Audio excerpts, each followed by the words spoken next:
course, they can learn that HaKhel is in the Shnas HaShemitah itself. You read the Pasuk, it's not very clear when to celebrate HaKhel. You have to really, deal with the Pasuk and find the sources. In Tetra Balpeh, know when to celebrate, when to experience the Shnas HaKhel. And the Rebbe explains the reason why the Torah connects HaKhel so much Shemitah is because HaKhel really is a bridge.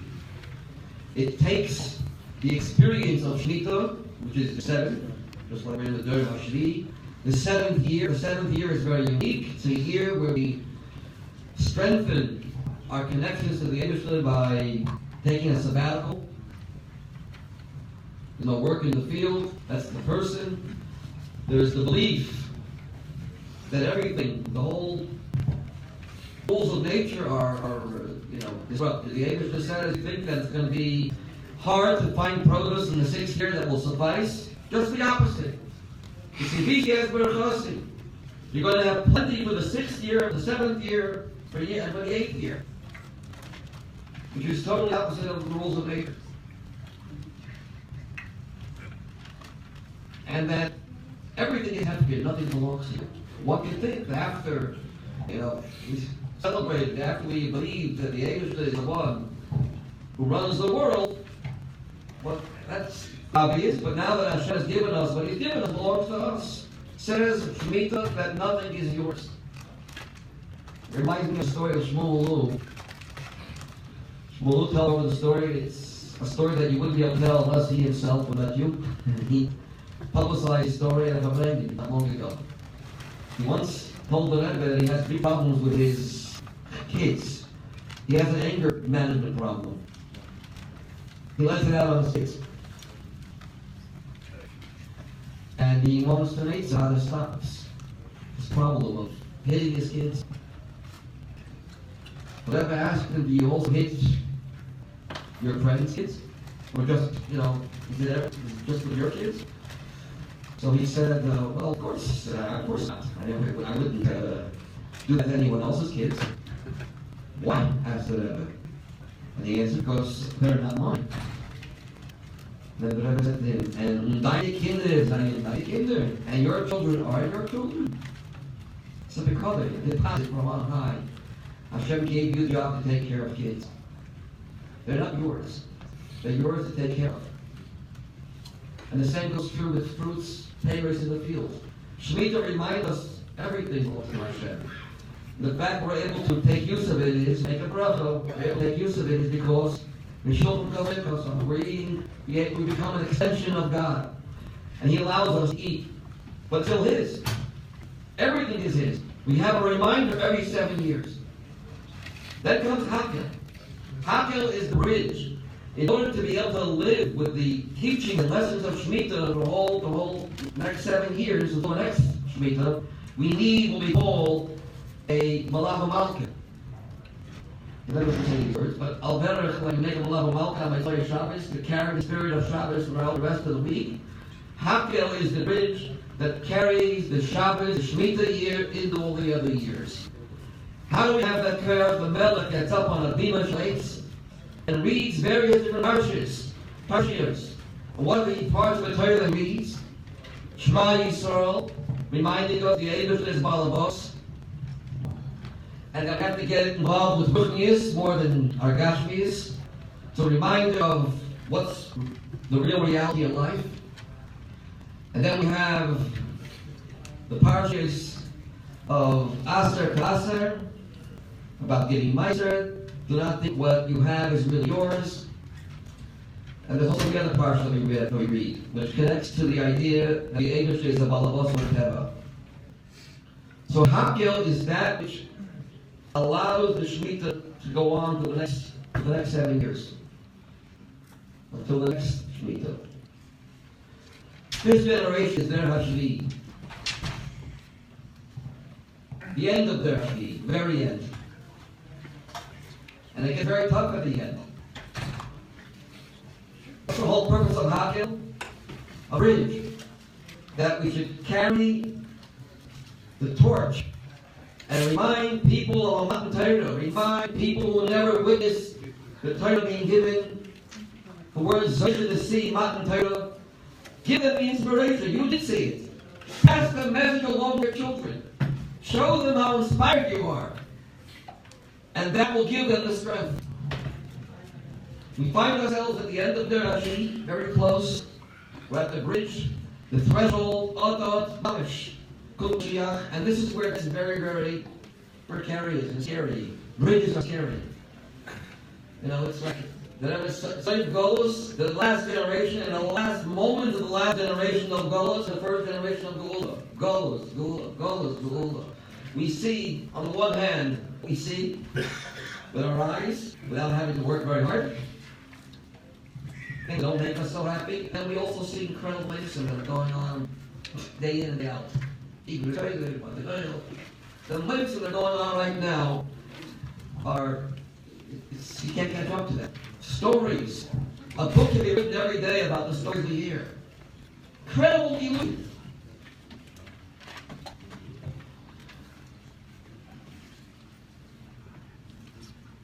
I'll share with you some stories, but I don't want to get off the subject here. So, the Rebbe, who is the Rebbe of the last generation of Golos, the bridge, the one to bridge the gap between Golos and Geula, the only Rebbe of all the Rebbeim, that is the actual bridge. And although a bridge, we say Geshet Sar V'Yod, the Ein L'Fached, but the Rebbe doesn't have the need to say the Ein L'Fached. The Rebbe takes the bridge and elevates the bridge and shows that the darkest times in Golos can be transformed and be part of the process of Geula. Lubavitch doesn't believe in surviving. In Golos, we're not Menashe, we're Ephraim. We thrive within the challenges of darkness. We don't just survive, we thrive, we grow.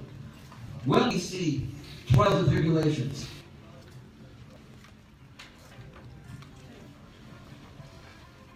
They say the joke, the difference between Breslov and Lubavitch, one of the Breslov Hasidim almost in Gehenim, and the Breslov Nachman comes and pulls him out. And they say that Lubavitch Chosid finds himself in the same place and begs to get out, and then gives him a dollar, Hatzlacha in your shlichus. There's no such thing as surviving. There's no place, there's no place where we can't bring the message. If there is a place, call Gehenim, and they're there, you're on a shlichus. To change it over. Oh, no,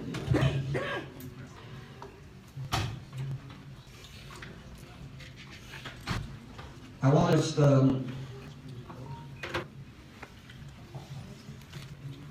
talk about the name. Yitzchak is the name. Of course, it's the name of Hallelujah, name of Pity. We also have Hallelujah Yitzchak, one of our Talmidim, also here as the MC. This is the baby, whose name is Yitzchak. The bris was Erev Yitzchak, which will already Mazel Tov, he and his wife. My name is Yitzchak. The Rebbe speaks many different places, but especially in Tavshim and Hey, he discussed what lesson we learned from the name. Why was Yosef called Yosef? Yosef Hashem Li, his mother said, Rachel said, Yosef Hashem Li Bein Acher. The word Acher is superfluous. It could have just simply said Yosef Hashem Li Ben. Obviously, if there's Yosef, it means another child. Otherwise, it's not called Yosef. It's not called an Esau. So the extra word Acher says that Tzedek means that this child is empowered to take that which is Acher, that which is strange and alien to Kedusha, and turn it over. And go into the other places, the places that are not where a usually found, and save lives this time hour. People that go to places where the children would otherwise be, not exposed to Yiddishkeit, and turn the dark corners into light. If someone already is civilized, and he doesn't seem you can even improve on this person seems to be with the program, 100%. Nobody, no such thing, nobody's there not to change. Everyone goes through changes. Speaking ever said about that, as a bite it from talks to talk. And from day to day, I cannot recognize it.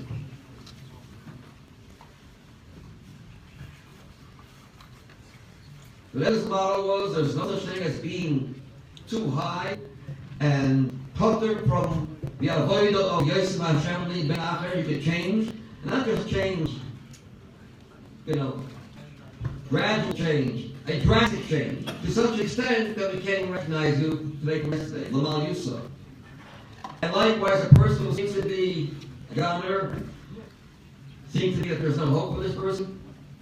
There's a fighter, there's always hope for that person. And that person can change drastically. So Yosef is all about revolutionizing. From both ends, both extremes. And by the way, the art site, Dixie Luther personified that as well. You took great students that many would have given up hope on them. They seem to be, not the type of quality that you can actually work with. Missing, intellectually, something's wrong with their, it's unstable.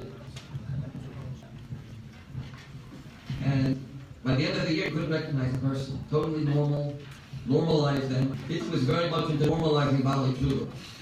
He said, guys, it's okay to be normal. Keep the healthy cells alive. Focus in. Laser. Don't destroy the healthy cells. The fact you took a shower every day and you were basically a normal human being, now you can keep. The healthy cells remain with them. Change your avoido that don't become drastically abnormal. He worked very hard on making guys look like they're not with the program, and he transformed them. That was one author. He also took very good buffers and showed how he can improve their skills as well. Tremendous teacher, a teacher who was devoted to every single student, and everyone felt that this is the place he wants to be. Who wants to change and be somewhere else? He had even go to a higher class. They felt this is the place where they want to be. His class was like a home, and you felt at home. You felt like the person who was teaching loved you and cared and was totally into his teaching. On a winter, cold winter day, you'd be sweating coming out of the chair. Sweating. Perspiration from all the effort he put into it. As Rebbetzin told us, as I mentioned many times before, I will say it again for those that haven't heard it, he would prepare his shiur in a very incredible way. Unheard of. Which student does this? He had 18 students, for example. He usually had around that many. Twice as many as the other classes. And he would learn the Gemara after learning Gemara for himself about 3 or 4 times and on the inside out. He would review the Gemara 18 times for every single student. And he would talk to himself and say, I know this guy's going to ask because I know he thinks. So I should answer this. And if he asks on my answer, I should give him back this answer. Okay, finish learning from him. Next. And he went through the material 18 times, so it took him a nice few hours. During that time, he told his Rebbetzin, I'm not here tonight. I don't take any phone calls. Don't bother me. I need to prepare for this year. He was prepared. So the student asked the question. I knew it. And he gave the answer. He was ready, but he was prepared like that. That's how he prepared for his year. He got into the person, got into his shoes, and moved your brain. He was able to get into your head and help you think. I haven't seen anything like that ever in my life. Who can do that? Another incredible virtue. I don't know, I mentioned this in the past years. I don't know any teacher anywhere who not one single student, and I'm not talking about only students, or chaverim of his, or people that are even older than him who knew him, that say anything, even semi-negative. Every student loved his teaching, loved him as a person.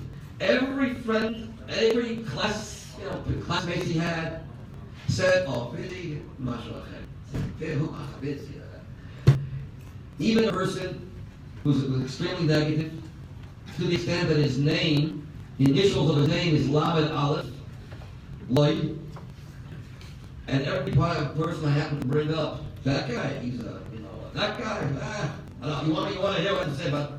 He had nothing good to say about him, everybody. The best we part about Fitzy, Fitzy was special. I heard that from him. I want to make my own. He actually said something positive about somebody. But he had nothing else to say, nothing positive to say about anybody else, just about nobody else. Fitzy, come on. Yeah, you gotta be crazy not to say good about it. It was like a person smiles when you hear his name. It felt like this is someone special, someone out of the world. A neat person. We'll see the video. Hope you'll be able to see later on what I'm trying to transmit. It's very hard to put in words. You'll see much more than what I'm trying to give. Serious, but never somber. Serious, very serious. Freilich, serious about life. Didn't waste any time. Don't waste any time. Always on time. When he came, like a yekker, on time. But when the came to leaving, 5 o'clock, he wasn't 9 to 5. He stayed longer. Although time was precious, the buffer needed it, he stayed a little longer. But always there. If he wasn't there on time, he wasn't on that day. So he wasn't feeling well the same day. This didn't come 11:05. Unheard of. He was always there on time. It's hard. And he was there on time even though it was a chasna he went to. If it was a Farbrengen yeshiva, it's a different story to say that he would change. But if he went to a chasna and was up to wee hours of the night, he was there the next morning. And even though it was hard for him to function, which anybody to function, a person like that who gave all his effort into teaching wants to be awake. It's harder for a person like that, a great teacher, to sacrifice clarity, sacrifice perfection, than for another perfectionist. This is a perfectionist. When you're tired, you can't be perfect. So this is a happening. But it's an yeshiva. I can't play around saying you're a yeshiva.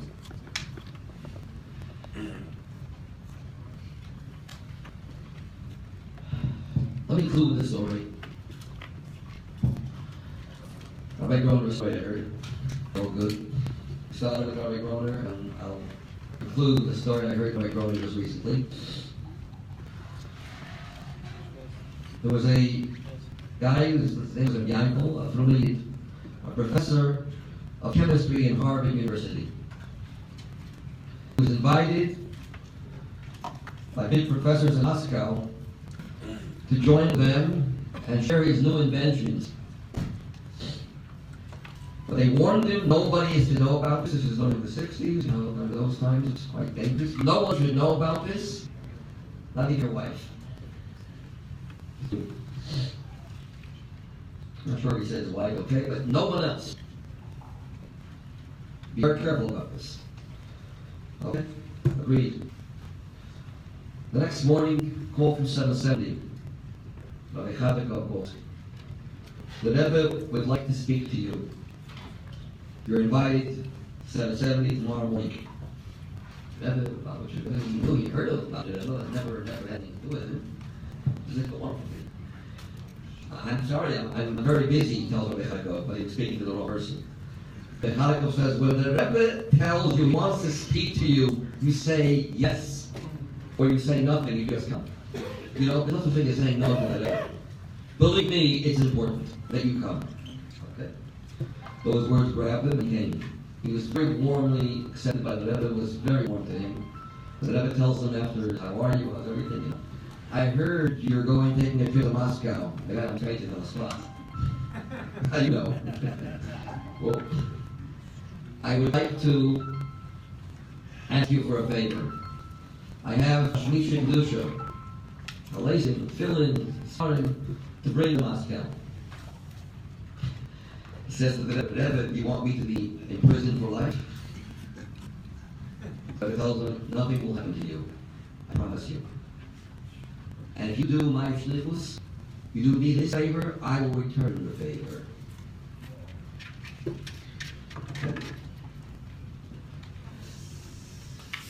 Hard to say no to this. Except the shlichus. He's going through customs, and he's getting very, very nervous because they're checking like crazy every single suitcase. He's shivering. Part of him is saying, "But anyways, how do you know about my trip to Moscow? Maybe he has some kind of special powers. He must have. He's taken the referees in my life, so what still, it wasn't the chazan. And even if you are a chazan, it's not so easy to, not to be scared. The story of my father, this as well.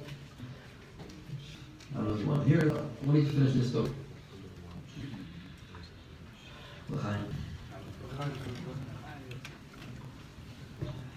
Suddenly, just as it's about to be his turn to be checked, they changed the guards. The new crew of those that were involved in customs were, not aware of the fact that he didn't go through yet, and they didn't help go through. Right away he sees something going on over here.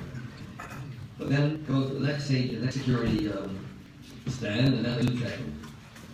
Suitcase number 1, that was clean. Nothing there. Checked him. Suitcase number 2, there's the old Tashmisha to the word. And they're looking at it. Open it up. As fast as they open it up and look, they close it. Told him to go like it. So, okay, here we go. I'll be carried on this circle over here. He gets to Moscow, does his shlichus, gives over his lectures. The night before he's about to leave back to the States, he's in the hotel room with another guy with him. Knock on the door. 4 armed guards with rifles. "You're coming with us. You're a spy. You guys are spies. And we do away with spies." The guy said, "If you do that, to harm us, we're American citizens, and you're going to get pressure from all over the world." No, I'm not going to do anything to you. You're going to get into an accident. We'll take you somewhere, and you're in an accident. We can deal with that problem. We know how to take care of these issues. Don't worry. That's what we're worried about. We can deal without having anybody pressure us. They were put into a cell, say their last, farewell, Shema Yisrael, all the Kibbutz. Then came the next morning, they'd driven that car. And, what? The blindfold in there, we heard the same story, yes. Right, they let us blindfolded. We still scared even when they were blindfolded. They were blindfolded, taken into the car, and then they, of course, not long after that, noticed that they were stopping off at the airport. And they were put on a plane.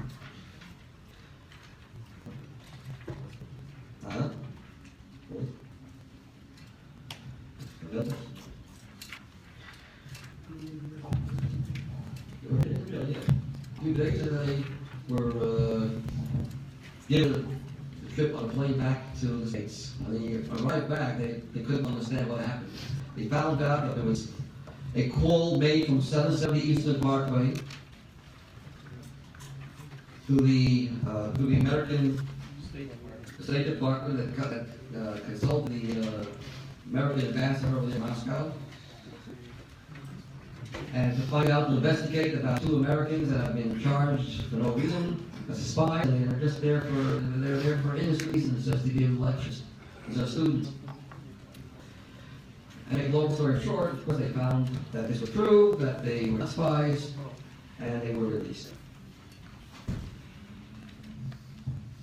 And he understood whatever meant, if you do me this favor, I will pay the favor back. In other words, it's not for the fact that carrying this Kedusha, they were not supposed to make it back. But because in the schus of doing the Rebbe shlichus, the Rebbe responded and saved their lives.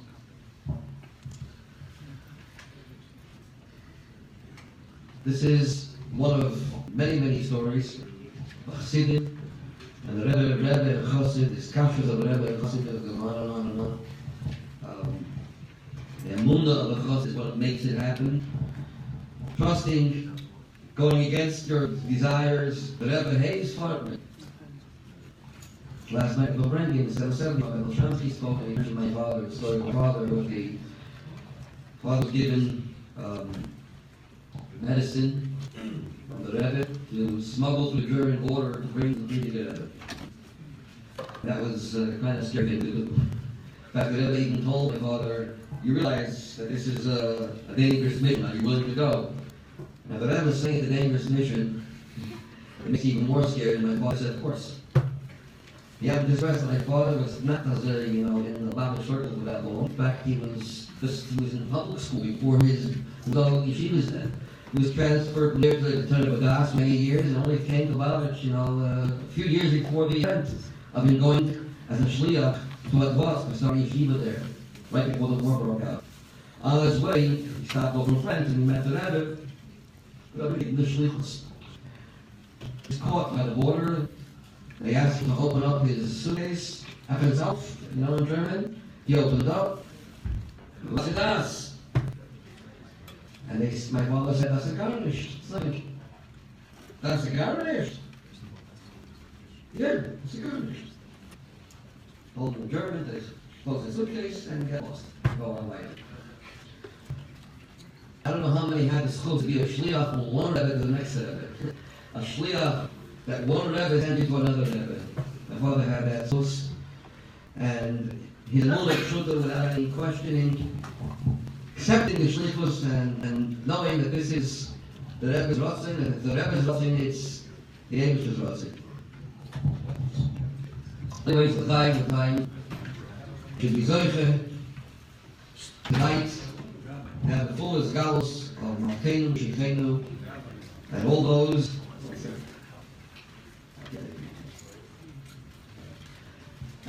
that aren't here with us physically. I mean those that have left this world should return. Oz Yosher is the Tchitas from Yishvat. Oz Yosher is Yitshor Le'emar Elo Yosher Hanel Ches HaMesin and Aferim Yizoichet to see. Because there's no longer a wait. The 40 years doesn't exist anymore. Once Mashiach has carried so long, Mashiach can come immediately. 40 seconds after the Esgalos or Rebbe, you can have Chias HaMesim, the Tom Amish, Hakik Barana, Sheikh Yafar, and Pitzi, the Teichon.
Two short stories.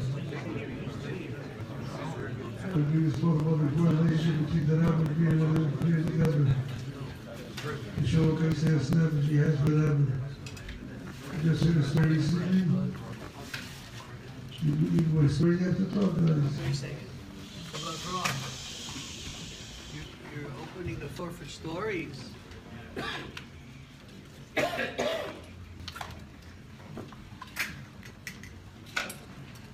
They once found out about a certain special medicine that could help the previous Rebbe. Very strong medicine. If it would work, it would help a lot. If the person cannot take it, it could be completely very negative. So the Rebbe of Zuzan took this medicine and he used it himself for 30 days. After he finished 30 days, he said, they give this medicine to the Rebbe is going to work. So he took the risk, taking this medicine, which would be very dangerous if it doesn't work. He tried it in 3 days just so to make sure that the president could take it. Another story what happened once, the Rebbe came out from upstairs from the president's floor. There was some rubbish, he saw that to Chassid. He said, you guys want to hear something? There's a English hot on the press. So he said, sure. So I was just by the priest Rebbe, my father-in-law. I told him that all the Chassidim come over to me. He told me that the way I'm behaving is not proper. I have all this Israel. I'm the kind of such people when they say you should be brave, you have to be forgiven, straighten them out. And what you do is wrong. Just be kind of them, just to show them love. So I guess when you tell my father, well, this is correct. So I'm doing this right, or this Hasidim are right. So Priest Rebbe, I think he said it got serious here. He started to tell like this. When parents have a child, some friends are very happy about it. You give the child everything you can, 100% attention and love. Another child born, same thing again. They give him everything he has, they give him more attention than you give him. If another child is born and he's not completely well, he's missing something, here the parents give the child much, much more love beyond what we give the other children. So he said, saying the Baruch means every Jew is a child of Hashem. You have to love them. Not only those which are completely okay and good. If they're missing something, not only do you have to give them the same amount of love, you have to give them extra love. And they concluded, you should behave like the Ebershter.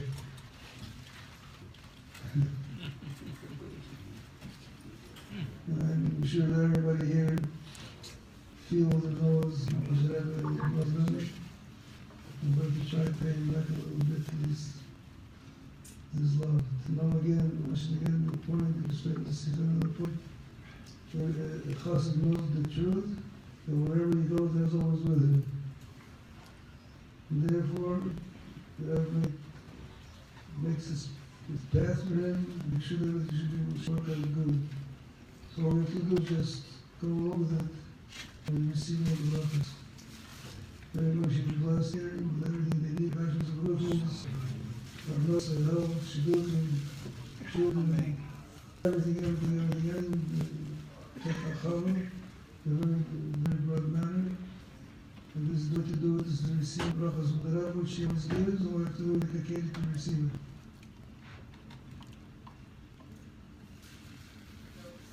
Just want to mention that unfortunately people misuse the telephones and sometimes they can peek at something which they shouldn't be. It's dangerous. for yourselves, for your wives, for your married, for your children. Don't do that. Come home, remind yourself that they're already there with you, watching you to see which button you're going to click on. So it should help that we should click on the Mashiach things, so that will have a religion there and take it in knowledge.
Amen.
turn the lights off.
They're gonna run out of good times.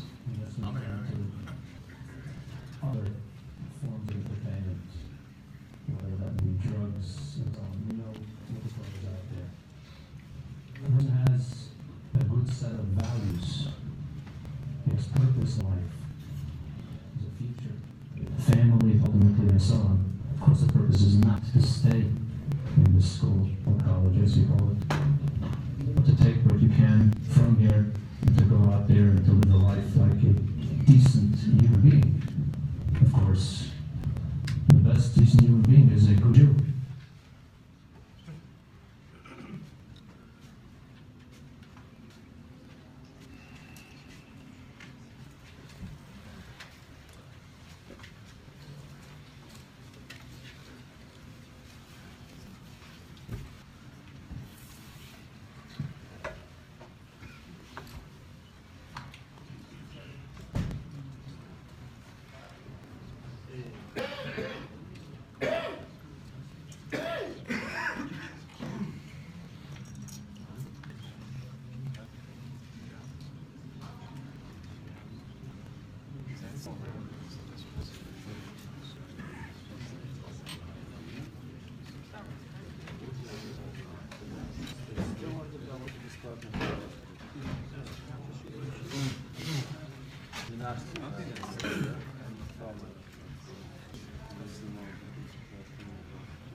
The purpose is not to stay in the school or college, as you call it, but to take what you can from here and to go out there and to